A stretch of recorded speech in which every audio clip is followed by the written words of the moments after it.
பட்டுக்கோட்டையில் செய்தியாளரிடம் பேசிய ராஜாவிடம் டெல்லியில் போராடி வரும் விவசாயிகளை பிரதமர் சந்திக்க மறுப்பது ஏன் என்று கேள்வி எழுப்பப்பட்டது.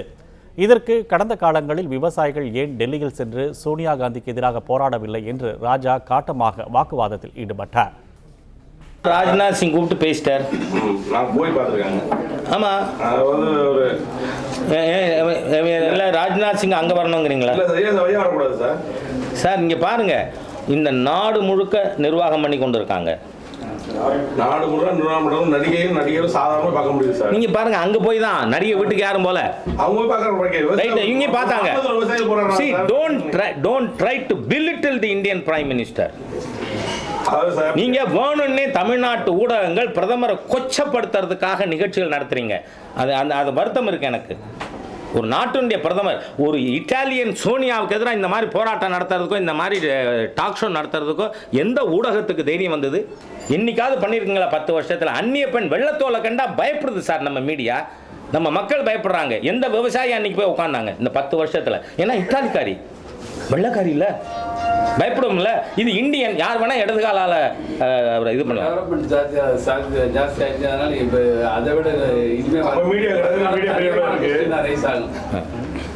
அதனால சொன்னேன், வெள்ளக்காரி கண்டு பயப்பட்டவங்க நாம இன்னைக்கு ஒரு இந்தியங்கிறதுனால கொச்சப்படுத்துறீங்க நீங்க.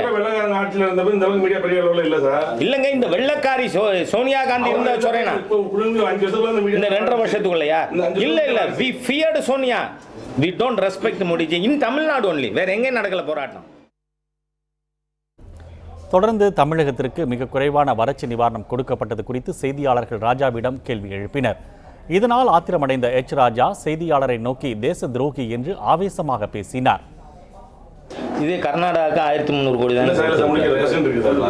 அது நம்ம சாதாரண ஒரு கென்யாவுக்கு அந்த விவசாயிகளுக்கு 683 கோடி அவங்க நம்ம நாட்டை விட அவங்க நாட்டுக்கு என்ன முக்கியத்துவம்? அனதர் விதண்டாவாதம் உங்களோடது. ஒவ்வொரு நாடுகளுக்கு இடையிலானது தனி, அதையும் இதையும் கம்பேர் பண்ணாது. சொந்த நாட்டை பார்க்க முடியாது, சொல்ல முடியாது.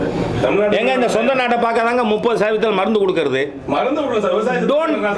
இதுதான் சொன்னேன், நீங்க ஆன்டி மோடி மைண்ட் செட்டை யூ கைண்ட்லி சேஞ்ச். நான் என்ன சொல்றேன், இங்க மொத்தம் 2000 கோடி கொடுத்துருக்கு. எங்க வரி பண்ணா நாங்க வரி கட்டுறோம் சார். எங்க வரி கட்டி கொடுக்காம கென்யா கொண்டு கொடுக்குறீங்க, எங்களுக்கு தரலங்கறாங்க. இதுதான் சொல்றேன், I am not prepared to answer you. You are anti-Indian. You are anti-Indian. Sir அதெல்லாம் இல்ல சார், நீங்க உங்களோட வரிப்பணம் என்ன? நான் தரேன் நீங்க இதுவரையும் கட்டின வரிப்பணத்தை. விவசாயி சொல்றேன் சார், விவசாயிகள் கூப்பிட்டு ஒரு அரசாங்கம் பேசி இருக்கு.